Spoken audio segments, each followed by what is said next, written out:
Você consegue acertar qual filme é esse? Imagine o crepitar da fogueira.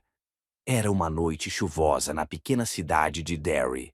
As ruas estavam quase desertas e um garotinho chamado George corria animado atrás de um barquinho de papel que ele mesmo havia feito com a ajuda do irmão.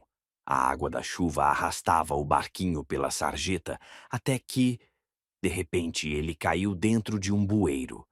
George, curioso, se abaixou para tentar enxergar.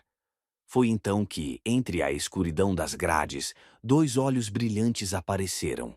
Um sorriso largo e estranho se abriu. Era um palhaço. Um palhaço com roupas antigas, rosto pintado e olhos que pareciam ver direto dentro da alma dele.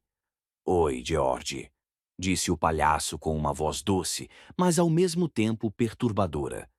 George, sem perceber o perigo, continuou conversando.